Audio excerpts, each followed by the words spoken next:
యేసయ్య పరిశుద్ధమైన నామములో ప్రార్థించి అడిగి వేడుకుంటున్నాము తండ్రి. ఆమేన్. ప్రార్థన చేస్తాం. ప్రేమగల మా పరలోక తండ్రి, పరిశుద్ధుడైన దేవా, మహాగణుడ, మహోన్నతుడ, పరిశుద్ధుడ, నిత్య నివాసుడైన దేవ, సర్వశక్తిమంతుడైన దేవ, యేసుక్రీస్తు ప్రభు పరిశుద్ధమైన నామమున నీ పాదాలకు వందనాలు స్తోత్రాలు చెల్లించుకుంటున్నా. దయగల దేవుడు ప్రభా, ప్రేమను ప్రేమించి మా కొరకు ప్రాణం పెట్టిన దేవుడు, సెలవులో రక్తం కార్చిన దేవుడు, మరణించి సమాజం తిరిగి లేచిన దేవుడు ప్రభా, నీకు స్తోత్రాలు. నీ పిల్లలకు కానీ ప్రయోజనములు ఆయన మంది రావడం చేరి నేను స్తుతించి ఆరాధించడంలో నేను మయంపట్టులో సాయం పాటలు దేవునికరంగా చేయము, ఆధారవర్తమానం బలవర్తమానం తనకు దయచేయము. నీ సన్నిధిలో సంతోషం చేత తృప్తిపరచబట్టకు సాయం రావాల్సిన బిడ్డలని కాలంలో మీరు దగ్గర తీసుకురండి. నీ సన్నిధి నడిపించి ఎండల కాలము ప్రవాస కాలము ప్రారంభించి కృపను అనుగ్రహించింది. ప్రభా ఈ కొడుకులు ఆరంభం వరకు ద్వారా నడిపించారు. సార్వత్రిక సంఘమంతట్లో కూడా నిలబడుతున్న దాసులు వర్తమానికలు అభిషేకించి ప్రపంచ వాడకం నీ సన్నిధి ప్రతి స్థలంలో ప్రతి స్థలం అంతటి మీద మానగదు. నీ పరిశుద్ధ రక్తము ప్రోక్షించుకుంటే అంధకార శక్తులు శిఖర శక్తులు అబాధితులు యేసుప్రభునామమున బంధిస్తారు. విశ్వాసంతో యేసుప్రభునామమున స్తుతించి ప్రార్థించి వేడుకున్నాం తండ్రి. ఆమేన్.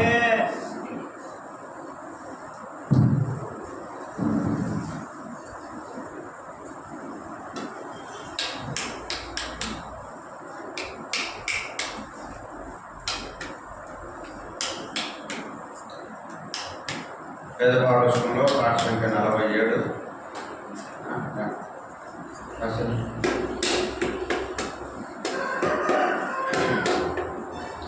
సమస్త జనులారా మీరు యెహోవాకు స్తుతి గీతము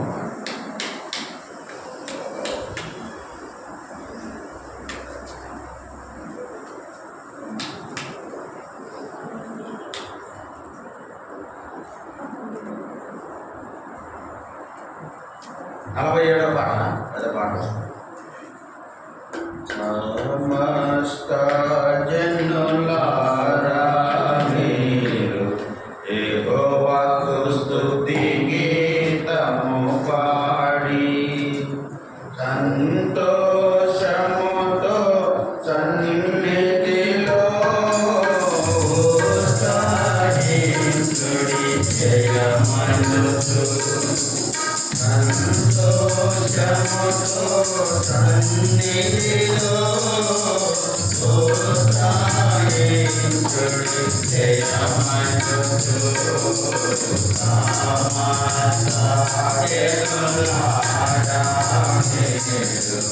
యెహోవాకు స్తుతి గీతము పాడి ఆనెయునాచే మహారాజమున పాపిని రక్షింపబలిరాయన్ ఆనెయునాచే మహారాజమున పాపిని రక్షింపబలిరాయన్ యేసుని రాజ్యము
Amen.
పెదపాడుషంలో 50 దేవా నా హృదయము నీ యందు స్థిరమై. పెదపాడుషంలో పాట సంఖ్య 50.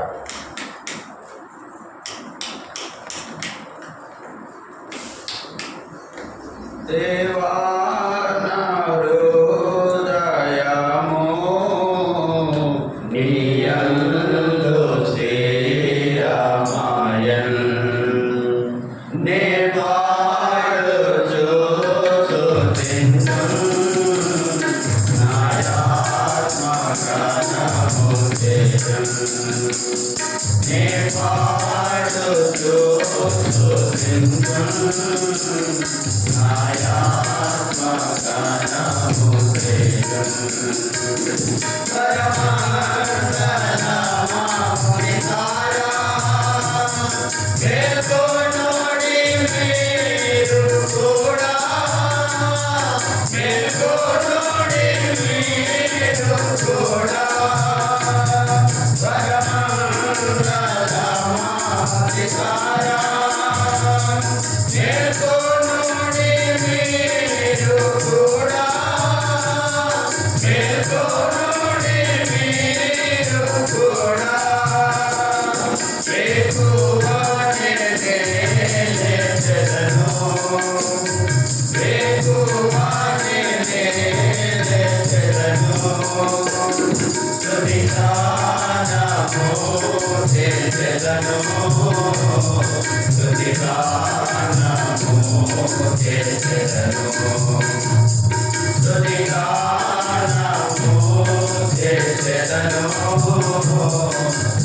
స్తుతిగానము చేసెదను.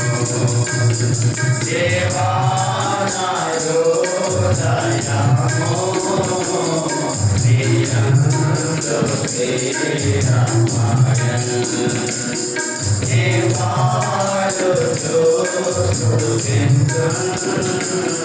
నాయాత్మగణము చేయున్. నే పాడుచుచుందును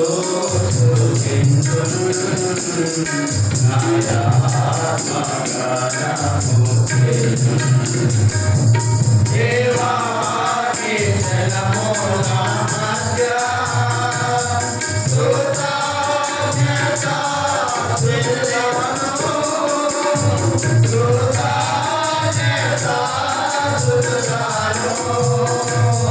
దేవా నీ జనముల మధ్య కృతజ్ఞతాస్తుతులను.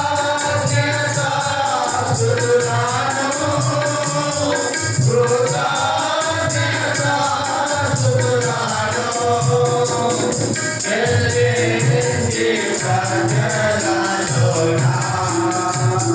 చెల్లించి ప్రజలలోన. స్తుతిగానము చేసెదను. స్తుతిగానము చేసెదను. స్తుతిగానము చేసెదను. స్తుతిగానము చేసెదను.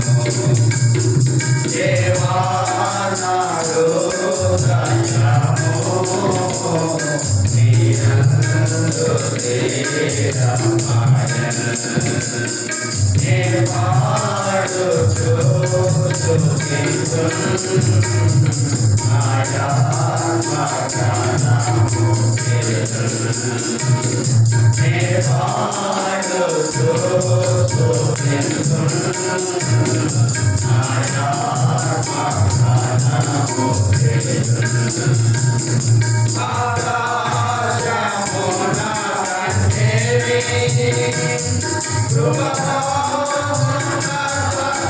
కృపమోన్నతమైనది. కృపమోన్నతమైనది.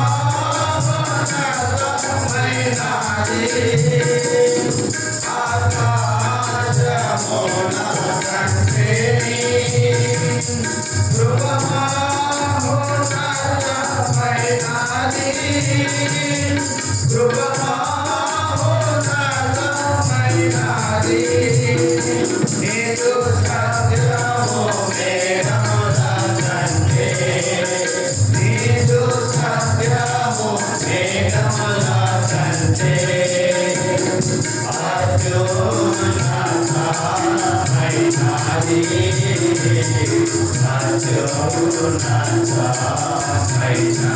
అత్యున్నతమైనది.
171 మా ప్రభు యేసు నీవే నా సర్వస్వం.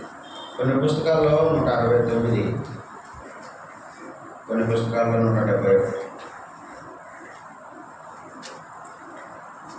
మా ప్రభు యేసు నీవే మా సర్వము, మహిమాకెప్పుడు నీతోనే స్నేహము. మా ప్రభు యేసు నీవే మా సర్వము, మహిమాకెప్పుడు నీతోనే స్నేహము. సంతోషి నీ మందిరము నాగలదు, సంతోషి నీ మందిరము నాగలదు. నందానంద ప్రవాహంబు మెరిసింది, నందానంద ప్రవాహంబు మెరిసింది. నింతైన జీవపోయుటంలో కలదు, నింతైన జీవపోయుటంలో కలదు. ఎంతైనా భోజనుడా నీవే, ఎంతైనా భోజనుడా నీవే. ప్రభు యేసు నీవే మా సర్వము, మహిమాకెప్పుడు నీతోనే స్నేహము. ప్రభు యేసు నీవే మా సర్వము, మహిమాకెప్పుడు నీతోనే స్నేహము. ఇంతటి ప్రేమ నేనెంతో పొందియు ఇంతటి ప్రేమను నేనెంతో పొందియు మొదటి ప్రేమానెంతో విడచి పెట్టితిని మొదటి ప్రేమానెంతో విడచి పెట్టితిని హృదయాక్షమించి మొదటి ప్రేమ నిమ్మయా హృదయాక్షమించి మొదటి ప్రేమ నిమ్మయా కథకాముమా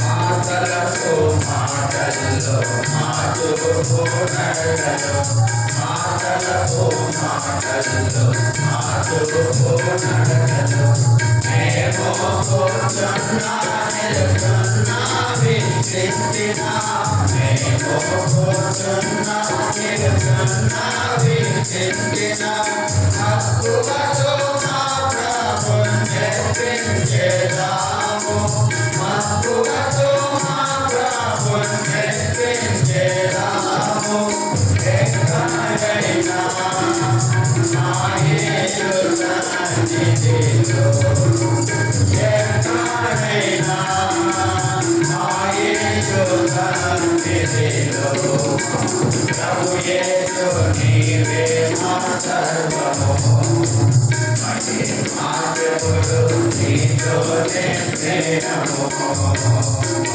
ప్రభు యేసు నీవే మా సర్వము మహిమాగములు నీతోనే ప్రేమము పరిశుద్ధమైనది నీ దివ్యనైనము పరిశుద్ధమైనది నీ దివ్యనైనము పరిశుద్ధమైన జీవితమే మా భాగ్యము పరిశుద్ధమైన జీవితమే మా భాగ్యము పరిశుద్ధ ప్రజలుగా మమ్ము పరిచేసి పరిశుద్ధ ప్రజలుగా మమ్ము పరిచేసి పాలించుము ప్రభు యేసు రాజా పాలించుము ప్రభు యేసు రాజా ప్రభు యేసు నీవే మా సర్వము మహిమాగములు నీతోనే ప్రేమము ప్రభు యేసు నీవే మా సర్వము మహిమాగములు నీతోనే ప్రేమము సోదర ప్రేమ సమాధానములలో సోదర ప్రేమ సమాధానములలో ఆత్మీయ సంతోష భక్తి వినయాలతో ఆత్మీయ సంతోష భక్తి వినయాలతో వింతైన మారుతుతి పరిమాణాలతో వింతైన మారుతుతి పరిమాణాలతో వినయంతో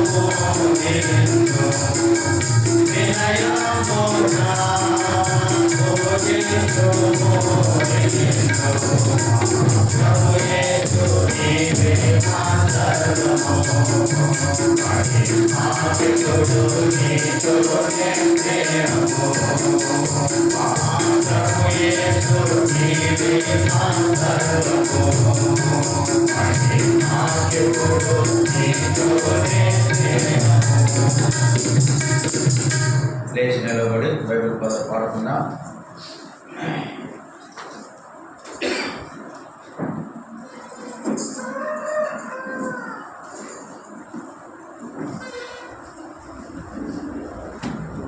పఠింప శ్రేష్ఠ గ్రంథం పఠింప శ్రేష్ఠ గ్రంథము బైబిల్ పఠింప శ్రేష్ఠ గ్రంథము బైబిల్ అనుదినము పఠించిన ప్రేమతో నడుపును పఠింప శ్రేష్ఠ గ్రంథము బైబిల్ హరే స్తుతి కృష్ణ బైబిల్ హరే స్తుతి Krishna Bible If you live every day, if you just do all the day, all the day, just to be in the Bible.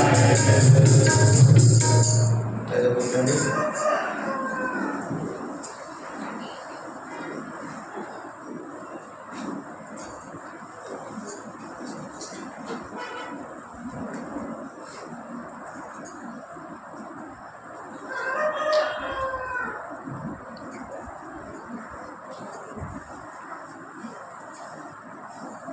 ప్రభుని ఆరాధించడానికి ముందుగా ప్రకటన గ్రంథం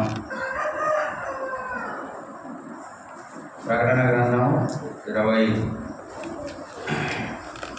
అధ్యాయం. ప్రకటన గ్రంథము 21వ అధ్యాయం 5వ వచనము. మనము ఈ సంవత్సరం యొక్క వాగ్దానంలో మొదటిది ఆరాధన కొరకు కొన్ని దినాలుగా మనము ధ్యానిస్తూ వచ్చినాము. ఈ దినం కూడా అదే మాటను మనం చదువుతాం. ప్రకటన గ్రంథం 21వ అధ్యాయము 5వ వచనాన్ని మనం అందరం కలిసి చదవగలిగిన వారు బిగ్గరగా మీ భాగాన్ని చదువు. అప్పుడు సింహాసనాసీనుడైనవాడు, ఇదిగో సమస్తమును నూతనమైనవిగా చేస్తున్నానని చెప్పాను. మరియు ఈ మాటలు నమ్మకమును నిజమైనవి కనుక రాయమని ఆయన నాతో చెబుతున్నాడు. ప్రార్థన చేస్తున్నాడు. మోకరించండి, కళ్ళు మూసుకోండి.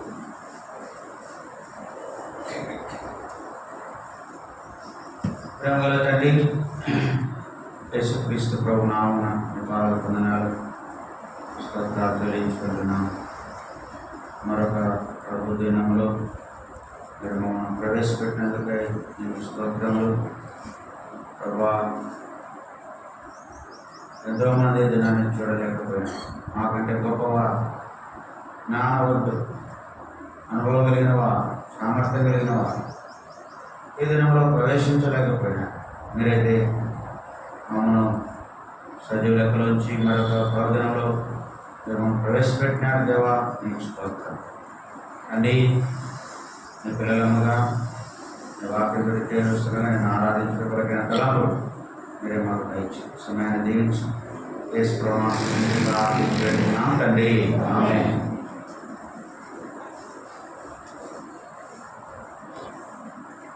ఈ సంవత్సరంలో మనకి ఇవ్వబడిన వాగ్దానంలో మొదటి వాగ్దానం ఇది. ఇదిగో సమస్తమును నూతనమైనవిగా చేయొచ్చు. కనుక దేవుడు మన జీవితమును ఆయన నూతనమైనవి చేయువాడు. కనుక నూతన కార్యములు చేయువాడు, నూతన వ్యక్తులుగా ఆయన మనను చేయువాడు అని మనం ఆయా సంగతులు ధ్యానిస్తుంటున్నాం. నూతన కార్యములు చేసేవాడు అనగా నీళ్లను ఆయన ఏం చేసినాడు? ద్రాక్షరసముగా సూచక కార్యములు చేశాడు. నూతన వ్యక్తులుగా మనం చేశాడు. అది మనము జక్కయ్య గురించి చూసాము.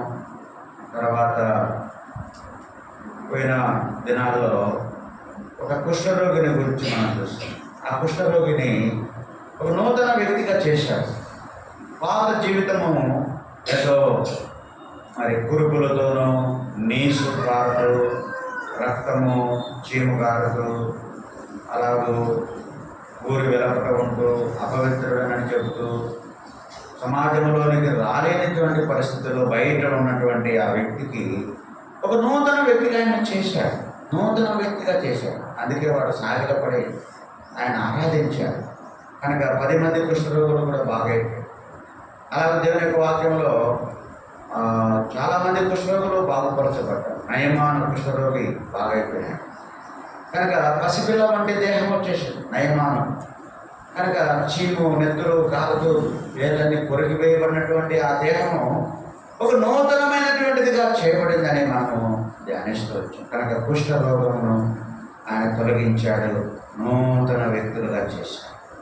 ఇది నాన్న కూడా నూతనమైనటువంటి మన జీవితంలో ఆయన ఏం చేశాడు అని అంటే, చూడండి, పాతది మనలో నుండి తీసివేసి కొత్తది ఇవ్వడమే ప్రభువు చేసేటువంటి కార్యం. అందుకే అపోస్తలుడైన పౌలు అంటాడు, తిమోతికి రాసిన మొదటి పత్రిక మొదటి అధ్యాయం 12-13 వచనాలు కలిసి చదువుకుందాం. అపోస్తలుడైన పౌలు తిమోతికి రాసిన మొదటి పత్రిక మొదటి అధ్యాయము 12-13 వచనాలు మనం అందరం కలిసి చదువుకుందాం. పూర్వము దూషకుడను హింసకుడను హానికరుడని నన్ను కాదు. పూర్వము ఏమైనాడంట? దూషకుడు, హింసకుడు, హానికరుడు. పూర్వము అంటే పాత జీవితం. పౌలు పాత వ్యక్తి ఎలా ఉన్నాడు అంటే, ఎలాంటి జీవితంలో ఉన్నాడంటే, పూర్వము తనకు ఎటువంటి స్థితిలో ఉన్నాడని తనకు జ్ఞాపకం చేసుకుంటున్నాడంటే, నేను పూర్వము దూషకుడనుగా ఉన్నాను, ఇతరులను దూషించేవాడనుగా ఉన్నాను, రెండవది హింసించేవాడనుగా ఉన్నాను అనగా, మరి ఎవరైనా తనను ఏదైనా అంటే వాళ్ళను పదే పదే బాధ పెట్టి హింసించి అలా చేసేవాడు. అంత మాత్రమే కాదు, మరి హానికరుడు, ఎంతటికైనా హాని చేయడానికి తెగించేవాడు. ఇది తన పూర్వస్థితి. ఇలాంటి పౌలు ఏం చేయబడ్డాడంటే, దూషకుడైన పౌలు, హింసకుడైన పౌలు, హానికరుడైనటువంటి పౌలు తాను నూతన వ్యక్తిగా చేయబడ్డాడు. నూతనమైన మార్పు తనలో వచ్చింది. పునర్జన్మ సంబంధమైన స్నానం ద్వారా నూతన వ్యక్తిగా తాను చేయబడ్డాడు అనేది మనం చూస్తాం. ఆ తర్వాత తాను ఎలాంటి వాడు అయిపోయినాడంటే, ఆయన దేవుని కొరకు జీవించే వ్యక్తిగా, సువార్థికుడుగా, పరిచారకుడుగా, దేవుని కొరకు అవమానాలు పొందేవాడుగా, దేవుని కొరకు దెబ్బ తినేవాడుగా, దేవుని కొరకు హింసించబడిన వాడుగా, దేవుని కొరకు దూషించబడిన వాడుగా, దేవుని కొరకు తనకు ఎన్నో రకాలైన హానికరమైన జరిగినప్పటికీ వాటన్నిటిని తట్టుకునేవాడుగా చేయబడ్డాడు. అందుకే పూర్వము నా స్థితి అయితే నేను ఇలాగ చేయబడ్డాను. అందుకే పూర్వము మన స్థితి ఏమిటి అనేది కొన్ని మనం జ్ఞాపకం చేసుకుందాం. చూడండి, ఎఫెసీయులకు రాసిన పత్రికలో 2వ అధ్యాయం 4-5 వచనాలు. ఎఫెసీయులకు రాసిన పత్రిక 2వ అధ్యాయం 4వ వచనం, 5వ దానికంటే పూర్వము అనే మాట, మునుపు అనే మాట 3వ వచనం చూద్దామా. మునుపు అనే మాట 2వ వచనంలో, 3వ వచనంలో తాను ఎలాంటి వాడుగా ఉన్నాడో, మనమందరం ఎలాంటి వారంగా ఉన్నామో అనేది కూడా ఆయన జ్ఞాపకం చేస్తున్నాడు. చదువుదామా, 2-3 చదువుదామా.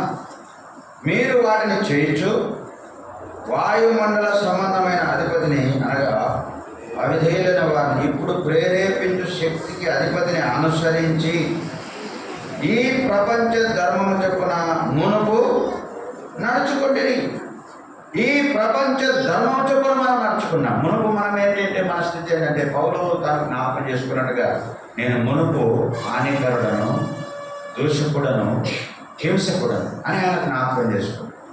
మనం ఏమిటి అంటే, పౌలు ఎఫెసీ సంఘానికి రాస్తున్నాడు, మునుపు ఈ ప్రపంచ ధర్మం చొప్పున మీరు నడుచుకున్నవారు. ఈ ప్రపంచంలో ఉన్న ప్రజలు ఏ విధంగా నడుచుకుంటూ వచ్చారో వారి యొక్క ప్రవర్తనను అనుసరించి నడుచుకున్నటువంటి వారు ఈ ప్రపంచ ధర్మం చొప్పున నడుచుకున్నారు. 3వ వచనంలో ఆ మాట ఏమన్నాడంటే, వారితో కలిసి, అనగా ఈ ప్రపంచ ధర్మం చొప్పున ఉన్న ప్రజలతో కలిసి మనమందరము శరీరం యొక్కయు మనస్సు యొక్కయు కోరికలను నెరవేర్చుకొనొచ్చు మన శరీరాశను అనుసరి మునుపు ప్రవర్తించితిమి. మునుపు ఏం చేసేవారన్నమాట, మన శరీరం యొక్క, మనసు యొక్క కోరికలు నెరవేర్చుకుంటూ ఈ ప్రపంచ ధర్మం చొప్పున నడుచుకుంటూ మునుపు పూర్వము అలాగ మనం జీవించిన వారు. అదే పౌలు జ్ఞాపకం చేసుకున్నట్టుగానే మన జీవితంలో కూడా మనము ఎలాంటి వారము పూర్వము అంటే ప్రభువులోనికి రాకముందు, నూతన వ్యక్తులుగా చేయబడకముందు, నూతన సృష్టిగా చేయబడకముందు, నూతన స్వభావం మనకు రాకముందు మనం ఎలాంటి స్థితిలో ఉన్నామంటే ఈ ప్రపంచ ధర్మం చెప్పున నడుచుకుంటూ మనం ఎలా ఉన్నామంటే శరీరం యొక్కయో మనసు యొక్కయో కోరికలను ఏం చేసేవారన్నమాట నెరవేర్చుకునేవారు. అంత మాత్రంగా 2వ అధ్యాయం 11వ వచనం చదువుదామా? 2వ అధ్యాయం 11వ వచనం ఏమన్నది? కాబట్టి మునుపు శరీర విషయంలో అన్యజనులై ఉంది. కనుక మునుపు మన స్థితి ఏమిటంటే, మునుపు మన స్థితి అన్యజనులము, దేవుని ప్రజలము కాదు, దేవుని ఎరిగిన వారం కాదు, దేవుడు అంటే ఎరగనటువంటి అన్యజనులతో మనం కూడా సమానమైన వారమని ఆయన జ్ఞాపకం చేస్తున్నాడు. 4వ అధ్యాయము 22వ వచనం. మునుపు మనం ఎట్టున్నామంటే ఇంకా ఏమంటున్నాడు చూద్దామా? ఎఫెసీయులకు రాస్తూ పౌలు 4వ అధ్యాయం 22వ వచనం. కావున అని కలపచ్చు, గట్టిగా చదవండి. కావున మునుపటి ప్రవర్తన విషయంలోనైతే మోసకరమైన దురాశల వలన చెడిపోవు మీ ప్రాచీన స్వభావమును, నా మునుపు ఎలాంటి వారం అంటే మోసకరమైన దురాశల వలన చెడిపోయిన వారు, మోసకరమైన దురాశలతో నింపబడిన వారు. ఇది మన ప్రాచీన స్వభావం, మునుపు యొక్క పరిస్థితి, పాత స్థితి. ఇవన్నీ పౌలు వారికి జ్ఞాపకం చేస్తున్నాడు. అయ్యా మునుపు మీరు ఎటువంటి వారంటే, నేను మునుపు ఎట్టున్నానంటే పూర్వము ఎటువంటి వాడట? దూషకుడు, హింసకుడు, హానికరుడు. అయితే ఎఫెసీ సంఘానికి జ్ఞాపకం చేస్తూ మునుపు మీరు ఈ ప్రపంచ ధర్మం చొప్పున నడుచుకున్నవారు, మునుపు మీరు శరీరం యొక్కయో మనసు యొక్కయో కోరికలను నెరవేర్చుకున్నటువంటి వారు. మళ్ళా ఏమంటున్నాడు? 3వది, మునుపు మీరు ఏం చేసేవారంటే మునుపటి ప్రవర్తన విషయంలో మోసకరమైన దురాశలను అనుసరించుచు చెడిపోయిన వారు. మోసకరమైన దురాశల వలన చెడిపోయిన వారుగా ఉన్నారు. మనకి ఎంతగా చెడిపోయినామంటే మోసకరమైన దురాశలో పడిపోయినాం. ఎంత దురాశ అంటే ఎంతగా దురాశలో పడిపోయినామంటే మనది కానిది కూడా ఏమనేవారని చెప్పండి? నాదే. అక్కడ ఏదైనా డబ్బు పడిపోయింది అనుకో, అది మంది కాదు. పరిగెత్తుకుంటే డబ్బు కూడా వచ్చాడు, మనం అయిపోయినాం అనుకో, మాకే జరిగింది అది. పరిగెత్తుకొని పోయినాము, పోయింది ఎవరిది? నాదే అంటున్నాం. అంటే అర్థమైంది దురాశ అనేది లోపల ఉంది కనుక మనల్ని ఏం చేసేదంటే మనకి కాకపోయినా ఇది నాదే అని చెప్తాం. అది మన మునుపు ప్రవర్తన, మునుపటి జీవితం. మోసకరమైన దురాశల్లో చెడిపోయిన వారం. అలాంటి ప్రాచీన స్వభావం మనది. అటువంటి ప్రాచీన స్వభావము ప్రభువైన యేసుక్రీస్తు వారు ఏం చేశాడంటే ఆ ప్రాచీన స్వభావమును, ఆ పాత జీవితమును, మునుపటి ప్రవర్తనను, మునుపులాగా ఎలాగో దురాశతో చెడిపోయి పతనమైపోయినామో, పాడైపోయినామో కనుక ఈ ప్రపంచ ధర్మం చొప్పున నడుచుకుంటూ మనము అన్యజనులముగా, లోకస్తులుగా, లోకస్తులు ఎలాగూ మరి దేవుని భయం లేకుండా జీవిస్తారు.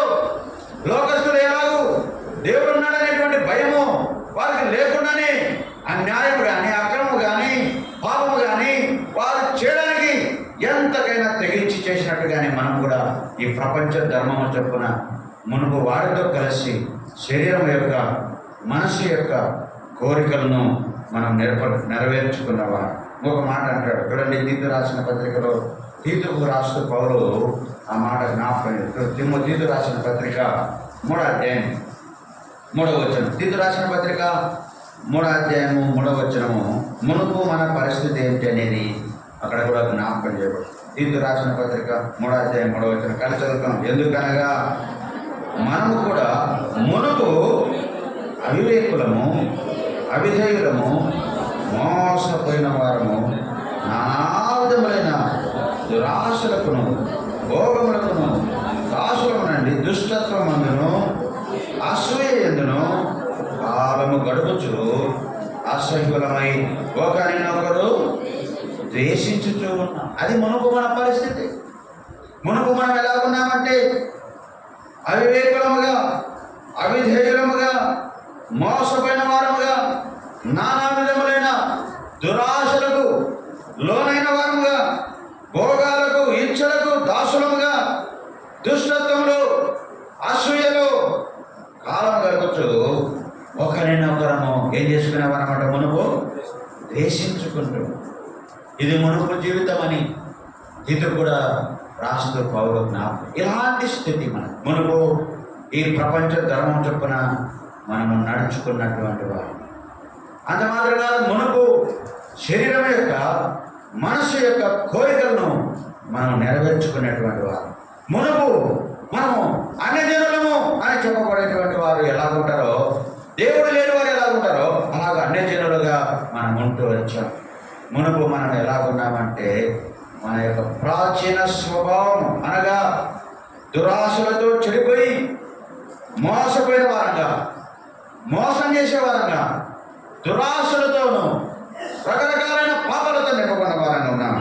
అంత మాత్రం కాదు, తీతులు అంటున్నాడు అవివేకులముగా, అవిధేయులముగా, మోసపోయిన వారముగా, తర్వాత నానా విధములైన దురాశలతో, భోగములతో చెడిపోయిన వారముగా, దుష్టత్వముతో, అసూయతో కాలం గడుపుతూ మనము ఏమైపోయినామంటే ఒకరినొకరము అసహ్యులముగా, అసహించుకునే వారంగా, ద్వేషించుకునే వారముగా మనం ఉన్నాం. ఇది మన యొక్క మునుపటి ప్రవర్తన, మునుపటి జీవితం, పాత జీవితం.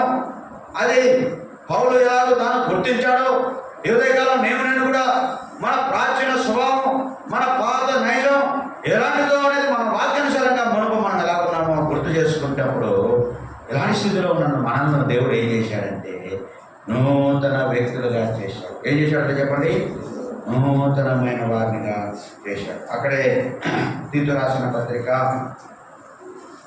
3వ అధ్యాయం 5వ వచనం అందరం కలిసి చదువుకుందాం. తీతు రాసిన పత్రిక 3వ అధ్యాయం 5వ వచనం.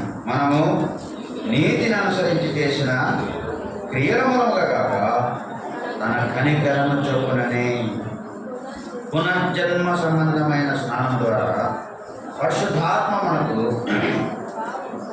నూతన స్వభావం కలగజేయడం ద్వారా మనలను రక్షించాడు.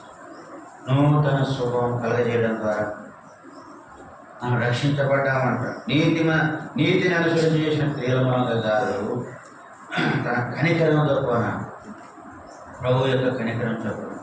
ఇలాంటి మునుపటి జీవితంలో ఉన్న మనను తన కనికరం చొప్పున, మనలో ఉన్న నీతిని బట్టి కాదు, మనలో ఉన్న భక్తిని బట్టి కాదు, మన పరిస్థితిని చూసి ఆయన కనికరపడి ఏం చేశాడంటే మునుపటి ఆ స్థితిలో నుండి మనల్ని నూతన స్వభావంలో పాల్గొనగలిగాడు. నూతన స్వభావం ఇచ్చాడు. ఆ పాత స్వభావం అంతా పోయింది. ఆ స్వభావం ఏంది? ఈ ప్రపంచ ధర్మం చెప్ప నడుచుకుంటూ, శరీరం యొక్క మనసు యొక్క కోరికలు నెరవేర్చుకుంటూ, అన్యజనులముగా ఉండి దురాశతోనూ దుష్టత్వంతోనూ కాలం గడుపుతూ మోసపోయిన వారంగా, నానా విధములైనటువంటి పాపాల్లో చిక్కుకున్న వారముగా,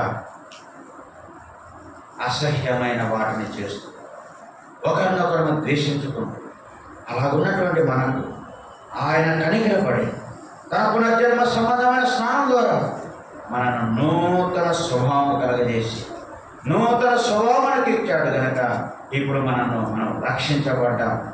ఆయన ద్వారా మనకు నూతన స్వభావం రాకపోతే, నూతన వ్యక్తులుగా మనం చేయలేకపోతే ఈ ప్రపంచ ధర్మం చెప్పులు నడుచుకుంటూ అసూయతో, కక్షలతో, ద్వేషముతో ఒకరినొకరు ద్వేషించుకుంటూ మనము ఈ లోక సంబంధమైన శరీరం యొక్క మనసు యొక్క కోరికల్లో జీవిస్తూ నిత్య నాశనానికి, నరకానికి వరం. అయితే ప్రభు మనను కనికరపడి నూతన జన్మ, నూతన స్వభావం ఆయన మనకు కలగజేశాడు.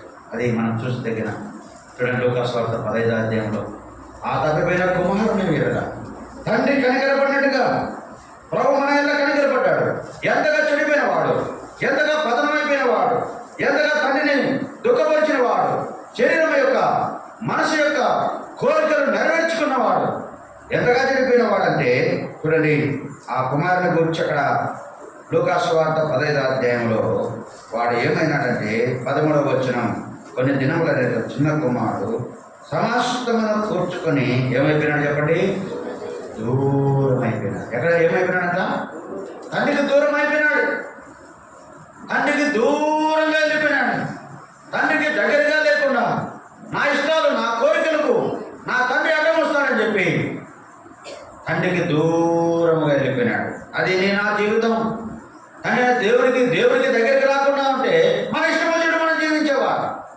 ఈ తండ్రికి మనం దూరంగా ఉంటే మన కోరికలకు, మన ఇష్టాలకు, అసూయకు, ద్వేషానికి, రకరకాలైనటువంటి పాపాల్లో మనం మన ఇష్టం వచ్చినట్టు జీవించవచ్చు. అందుకే చాలామంది ప్రభును నమ్ముకోవచ్చు. లేదన్నా ఎదురు ప్రభును యేసుప్రభు అంటే అది బాలింత పద్యం అన్నా. బాలింత పద్యం పూర్వ దినాల్లో బాలింతను చాలా పద్యం పెట్టేవాళ్ళ. ఇప్పుడు ఏం లేదు, కొడుకుడు తిను, చికెన్ తిను అని చెప్తారు. ఇప్పుడు డాక్టర్లు ఏం పద్యం లేదు, తిన అంటే తిను అంటారు. పూర్వం ఎట్లుండేది? ఎంత పద్యం పెట్టేవాళ్ళంటే మసాలా నీళ్ళు తాగేదానికిలే, ఉడుకు నీళ్ళే తాగాలి, గొరచ్చగా తాగాలి. ఆ తర్వాత చికెన్ తినకూడదు, కొడుకుడు తినకూడదు, ఏదో అన్ని దినుసులన్నీ దంచి పొడి చేసి ఆ ఉడుకుడుకు అన్నంలో ఆ పొడి కలిపించి అదే తినాలా. నీకు ఇష్టం ఉన్నా ఇష్టం లేకున్నా ఆ పొడితోనే తినాలా. అంతే. నేను పత్యమమ్మ ఏమో పిల్లోడు పెద్దలు పెడతాయి, పిల్లోడికి ఇదవుతుంది, పిల్లోడికి ఇది. ఆ పిల్లోడి కోసమని ఎంత పత్యం పెడతారంటే ఎంత పత్యం పెడతారు. నేను చిన్నప్పుడు మా అక్కలు ఇద్దరు మా ఇంటికి డెలివరీ పోయి, నేను చిన్న పిల్లోని, మా అక్కలకు పెద్దలు కాబట్టి వాళ్ళకి ముందే నేను మా పెద్దక్కకు నాకు పెద్ద ఊహ లేనప్పుడే వివాహం అయింది. మా చిన్నక్కకు నాకు కొంత ఊహ ఉన్నప్పుడు వివాహమైంది. చిన్న వయసులోని వారికి వివాహం చేసినాము. అప్పుడు వాళ్ళు మా ఇంటికి కానుక వచ్చినప్పుడు ఏదో పొడి, ఆ పొడి వద్దమ్మా అంటే మా అమ్మ చెప్తుంది, అమ్మ ఈ పొడి నోట్లో పోసుకొని తిందాకు, ఈ పొడి నోట్లో పోసుకొని తిందాకు. బాగా వద్దమ్మా అంటే లేదమ్మా ఏమేందో చేసింది. ఆమె ఉండేది ఒక అవ్వ ఉండేది. ఆవ వచ్చి ఆవ సలహా చెప్పేలాగా ఆవ నీళ్ళు ఇవ్వమని ఏమ్మా ఎన్ని నీళ్ళు తాగినామా, మా గలాసు తాగింది పిల్ల, గలాసు తాగి అంటాను ఆ ముసలాం. అంతగా పచ్చం అమ్మ గలాసు ఉంటే తాగినాము. ఏమనుకున్నావునా? నేను స్వప్నే తాగా. ఎంత పెట్టామా? ఒక పిరికడనం పెట్టు, పిరికడనం. బాలింత పద్యమని ఎంత కష్టమో. యేసుప్రభు నమ్ముకొని జీవించేది కూడా అంతే కష్టమని చాలా మంది తెలుసు. అయితే యేసుప్రభు దగ్గరికి వచ్చే అమ్మ బిడిలు తాగేది లేదు, ఒక్కేసుకునేది లేదు, సారాయి తాగేది లేదు. ఓయమ్మ పత్యము. ఇప్పుడు పత్యాలు లేదు కదా, చాలా మందికి ఏం లేదు, ఏం పత్యాలు లేదు. ఇప్పుడు క్రైస్తవం అంటే ఇప్పుడు పత్యం నాది. ఇప్పుడు అన్నీ చేసేది మళ్ళా వచ్చేది దేవుడా అంటే దేవుడు ఏడపడుకుంటాడే మనకు. పద్యం ఉన్నావా? పద్యం అట్లా క్రైస్తవ జీవితం అంటే చాలా మంది మునుపు ఆ పద్యాన్ని, ఆ యొక్క కరుణ శిక్షణ, ఆ యొక్క పద్ధతులకు తట్టుకోలేక ఇప్పుడు నమ్మకంలే. ఇప్పుడు మేము యేసుప్రభు వద్దుతున్నాను, యేసుప్రభు నమ్మకంటే ఎన్ని వదిలిపెట్టాలి. పెళ్ళిళ్ళకు పోకూడదు, పేరంటాలకు పోకూడదు, అవి దినాలు చేయకూడదు, దేవసాలు చేయకూడదు, అవి చేయకూడదు. ఎన్ని ప్రపంచ ధర్మం చెప్పున మేము నడుచుకునేవారు. ఇవన్నీ చేయకుండా ఏడంటారు చెప్పు అని దూరంగా ఉన్నవారు. ఈ చిన్న కుమారుడు ఎట్లున్నాడు చెప్పండి? తండ్రికి ఎక్కడ ఉన్నాడంట? దూరంగా ఉన్నాడు. రెండవది ఎటువంటి వారి స్థితిలో ఉన్నాడంటే 13 చివరిలో రాయబడింది, దూర ప్రయాణం. అచ్చట తన ఆస్తిని దుర్వ్యాపారం వలన ఏం చేసినాడట? ఏ వ్యాపారం చేస్తున్నాడు? మంచి వ్యాపారమా? దుర్వ్యాపారం అంటే ఏంటి చెప్పండి? మీకు ఎంతవరకు గ్రహింపు ఉందో అని. దుర్వ్యాపారం అంటే ఏంటి చెప్పండి? ఏమన్నా కొంచెమన్నా అర్థమైందా? దుర్వ్యాపారం అంటే ఏం జనా?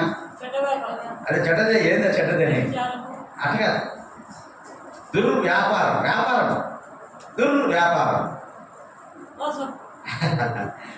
ఇసుపెట్టాకడాడు. ఏంటది? ఏ వ్యాపారం చెప్పమ్మా? యాడికిలో ఒక ఆయన ఉండేవాడు. ఆయన గట్టిగా ఆరాధన చేస్తాడు. మందిరానికి పక్కకు వచ్చిరాకంటారు, అన్నా ఆరాధన ఏమో బ్రహ్మాండంగా చేస్తాడు. ఆయన ఏం చేస్తాడు? సోమవారం పోతే శుక్రవారం దాకా ఆ ఇసుపెటాకులు ఆడే వాళ్ళ దగ్గర పోయి వాళ్ళు బోటింగ్కి ఇస్తాడన్నా. ఏమి ఇస్తాడంట? ఈయన ఇసుపెటాకులు ఆడకన్నా, ఇసుపెటాకులు ఆడంట. కానీ ఏం చెప్తాడు? ఆడ కూర్చుంటే స్పాట్లో వడ్డీ ఇస్తారన్నమాట. స్పాట్లో అంటే ఇప్పుడు వాడికి డబ్బు లేదు. ఉండదు, ఉంగరం ఉంటుంది. ఇసుపెట్టాకలు ఆడతారు, డబ్బు పోయి అయిపోతానే ఇంకా వాడికి ఇంకా అదే పిచ్చి వాడికి. వాడు ఏం చేస్తాడంటే డబ్బు పోయింది, మళ్ళీ డబ్బు నెట్ట కూడా సంపాదించుకోవాలి, ఈ ఉంగరం పెట్టి మళ్ళీ సంపాదించుకుందాం అనుకుంటాడు. అప్పుడు ఉంగరం పెట్టేదానికి ఈ రెడీగా ఉంటారండి ఇక్కడ పక్కన. ఎవరు ఉంగరం తీసుకొని ఏమిచ్చేది? స్పాట్లో 10 రూపాయలు, 20 రూపాయల, 50 రూపాయల మాట్లాడతాడు. నూటికి నువ్వు 50 రూపాయలు ఇస్తావా, నూటికి ఎంత ఇస్తావు చెప్పంటే వాడి అక్కర. వాడు ఆ దుర్వ్యాపారం చేయాలి కాబట్టి, ఆ యొక్క దుర్వ్యసనంలో ఉన్నాడు కాబట్టి, ఈ వ్యాపారం ఏంటంటే తనకున్న డబ్బు ఖర్చు పెట్టేస్తూ ఉంటాడు. ఈయన ఏం చేస్తూ ఉంటాడు?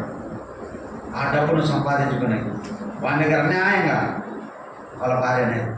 ఆ తర్వాత ఆయన మానుకున్న తర్వాత చాలా పేదరికం వచ్చింది. పేదరికం వచ్చినాక వాళ్ళ భార్యని, అన్న ఏ బీరువాలో చూసినా లెక్కన్నా, యాడ చూసినా బంగారేనా, యాడ చూసినా ఎట్టొచ్చింది ఆ బంగారు, ఎట్టొచ్చింది ఆ డబ్బు? ఏ వ్యాపారం చేసేవాడు?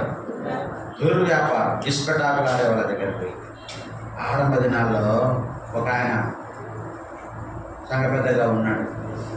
దుర్వ్యాపారం అంటే మీకు అర్థం కావాలని చెప్తున్నా, నాకు టైం లేదు. దుర్వ్యాపారం అంటే ఏంటంటే ఆయన సంఘ పెద్ద మళ్ళా మందిరంలో, అన్నా నన్ను పాటలు పిలుచున్నా అంటాడు, పళ్ళ పంచనా అంటాడు. నేనన్నా నువ్వు పాటలు పిలిచాలా పళ్ళ పంచాలంటే మరి నువ్వు బీడీల మీద మానుకోవాలయ్యా అంట. ఏమన్నా నువ్వు బీడీలు అమ్ముతావు, సిగరెట్లు అమ్ముతాడు, ఒక్కాలు అమ్ముతాడు, ఈ అన్ని అన్ని పనికిరాని అన్నీ అమ్ముతాడవే, ప్రజలకు హానికరమైనవన్నీ. మరి నువ్వు పాటలు పాడాలి, ఏం పాట పాడతావు? దుర్వ్యాపారం చేస్తూ ఏం పాట పాడతావు అంటే మీ సేవకులతో మాకు వచ్చింది ఇదే అంటారు. ఏమంటాడు? మీ సేవకులతో మాకు వచ్చింది ఇదే. ఏమొచ్చింది? మరి నువ్వు చేసేది మంచిదా? పోయి అట్టపనులు అమ్ముకోరాదు? మంచి కడుపుకు మంచి చేసేది అట్టపనులు కదా, ఏ పనులు అమ్ముకో బతకరాదు? లేవు వ్యాపారాలు నీకు, బీడీలు అమ్ముకుంటే వ్యాపారం. అదైతే నా పాన్పరాకులు బీడీలు అయితే బాగా లెక్క అవుతుంది. పాన్పరాకులు బీడీలు అమ్ముకుండేది బాగా లెక్క అవుతుంది. అది నువ్వు చేసే వ్యాపారం. అర్థమైందా? ఇది దుర్వ్యాపారం. వాడు ఏం వ్యాపారం నేర్చుకున్నాడు ఈ చదువుకున్న కుమారుడు అంటే, వాడు తండ్రికి దూరమైనాడు. రెండోది దుర్వ్యాపారాలు చేయడం నేర్చుకున్నాడు. దుర్వ్యాపారం చేసేమో సంపాదించుకున్నా ఏం చేశాడట? సమస్తమును అంతగా తన ఆస్తిని దుర్వ్యాపారం వల్ల ఏం చేసుకున్నాడు?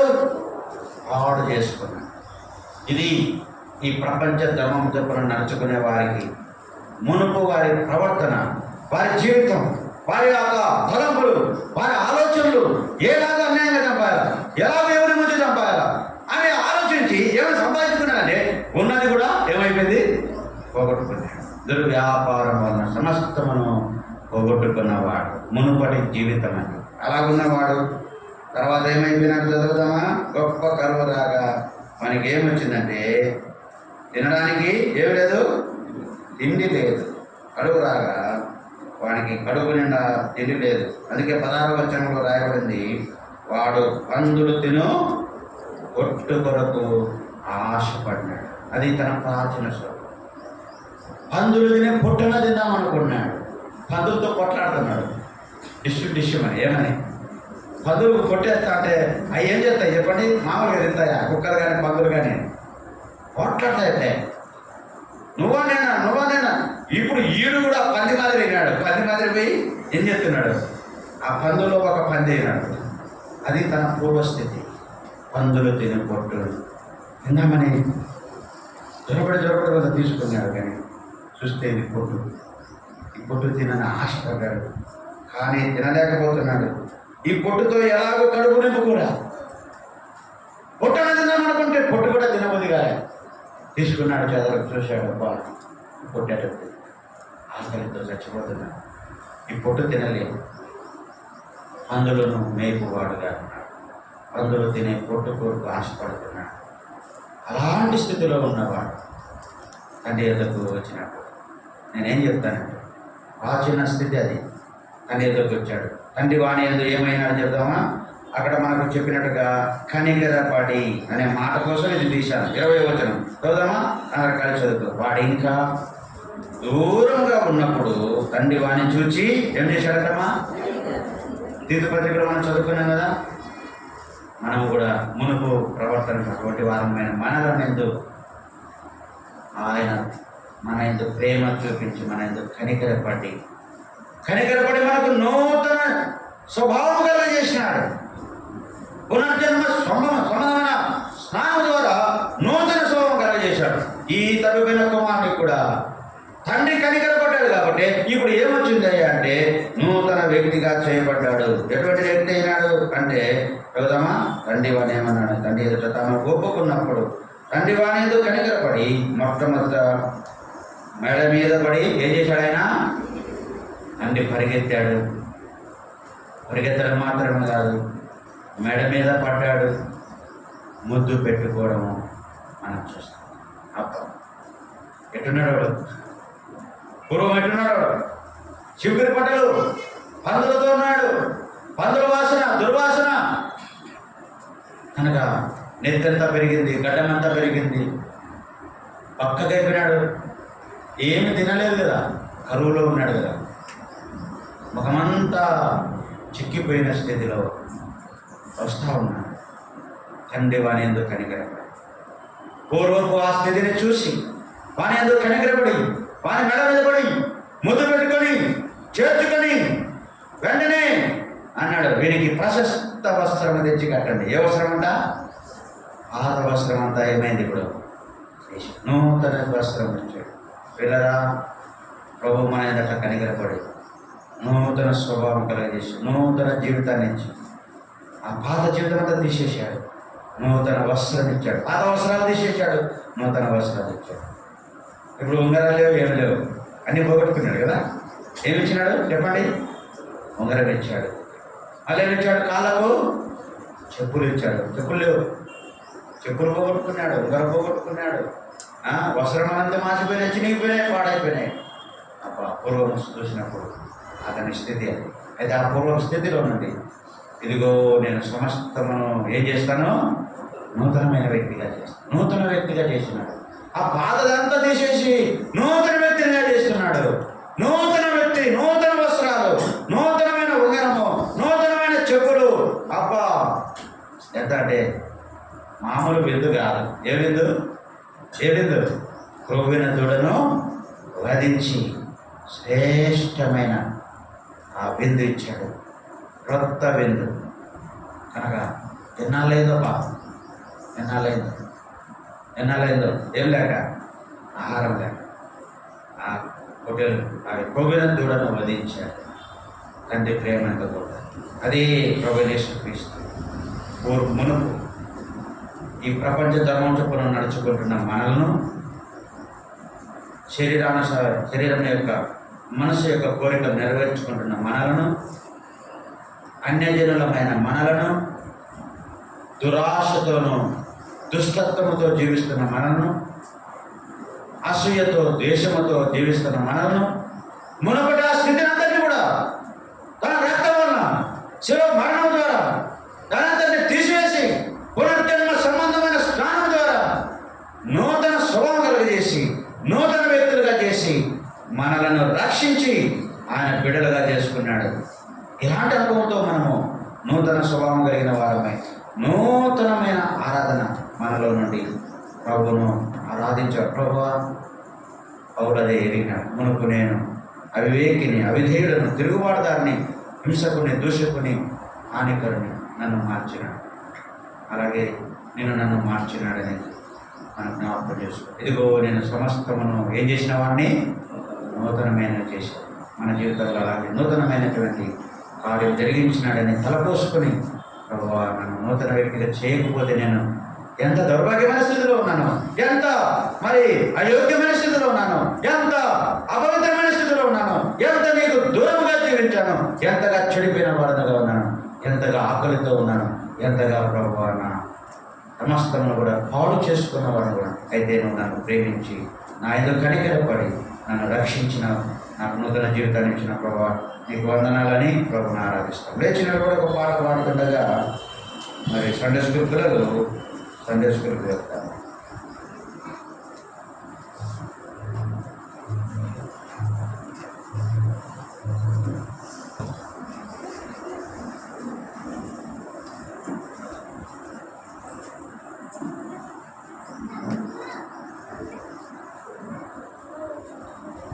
విడువను నేను ఎడబాయనని అనే పాట చిన్న బుక్కులో ఉంటుంది. ఒకసారి ఉందా? విడువను నిన్ను అనే పాట.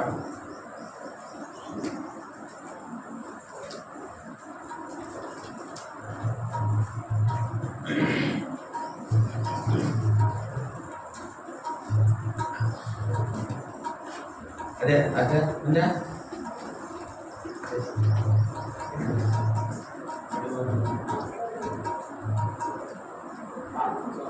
50వ పాట ఈ బేర్షెబా బుక్లో 50.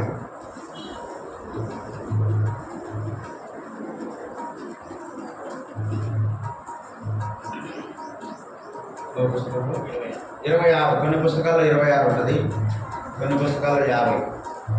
విడువను నిన్ను ఎడబాయనని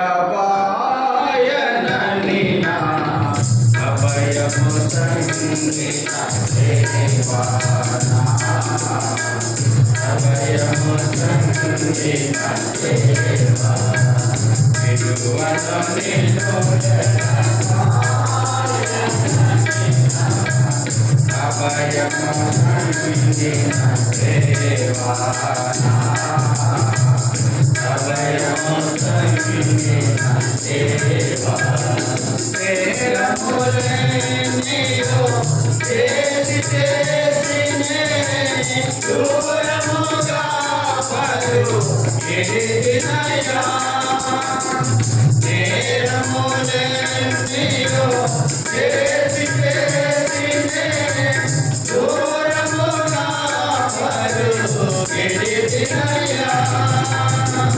పాపము పరుగులో నేను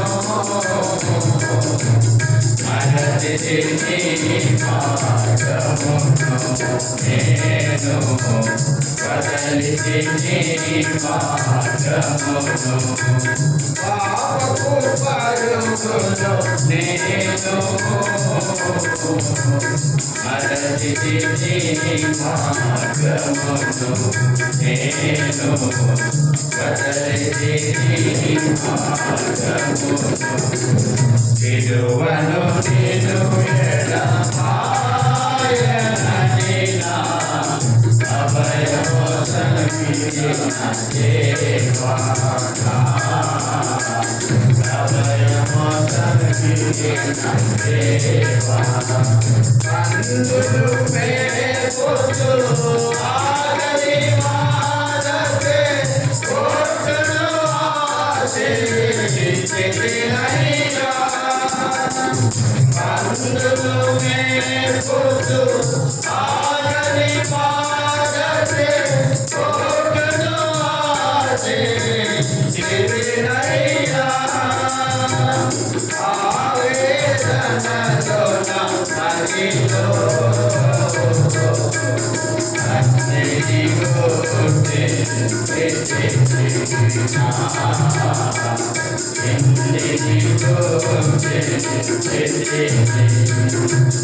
ఆవేదనలో నా మదిలో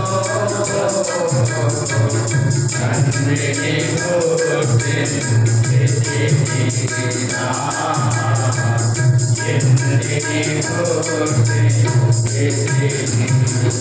దేవను నిన్ను ఎడబాయనని నా అభయము సంగీత దేవా, అభయము సంగీత దేవా. ప్రేమతో నాకై ప్రేమతో సాగి నీ కుమారునిగా చేసివయ్యా. ప్రేమతో నాకై ప్రేమతో సాగి నీ కుమారునిగా చేసివయ్యా. ఈ వస్త్రములను నాకు విడువను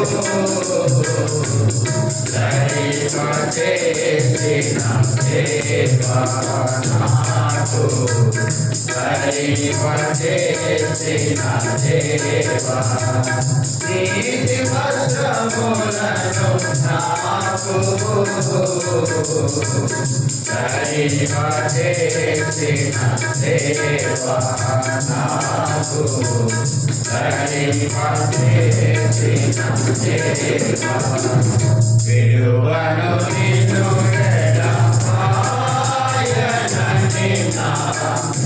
అభయము సంగీన దేవా అభయము సంగీన దేవా విడువను నిన్ను ఎడబాయననినా అభయము సంగీన దేవా అభయము సంగీన దేవా. మోకరించండి. వాక్య వెలుగులో సామాన్యమైన సరళమైన మాటలతో దేవుడు మనతో మాట్లాడు.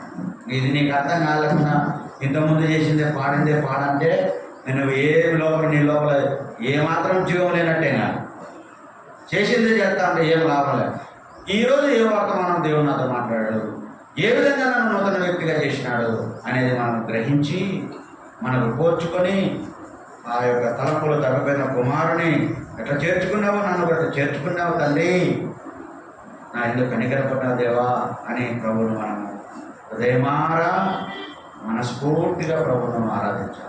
అది మన నుండి ప్రభు కోరుతున్నాడు.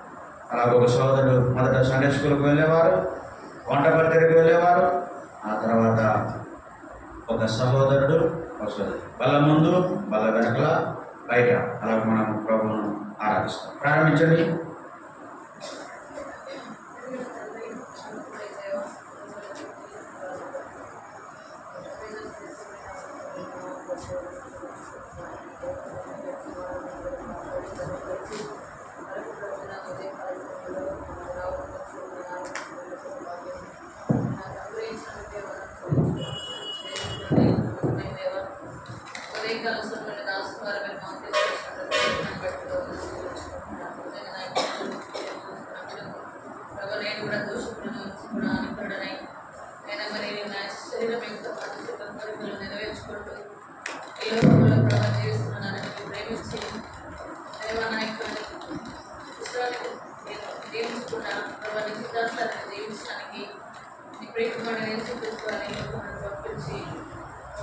ద్వారా నా పాపం నుండి చూపించి దేవ మరి నా యొక్క పాప దోషములన్నింటినీ మీరు వెళ్తాను.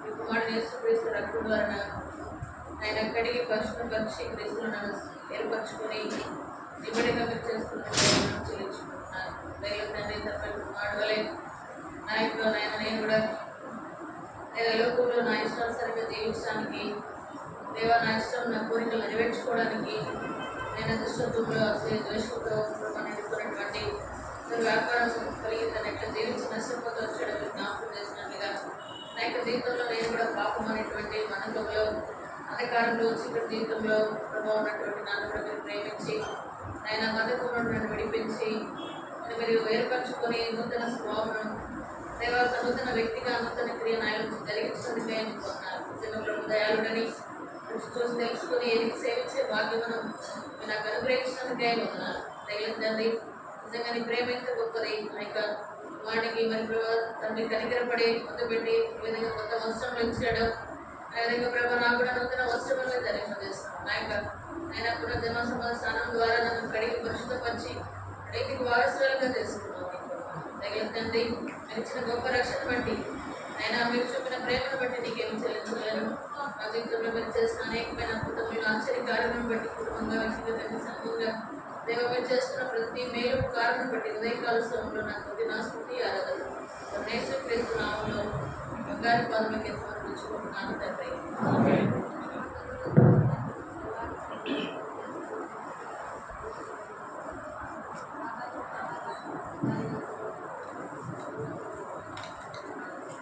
స్తోత్రాలు కృతజ్ఞతలు చెల్లిస్తున్నాను.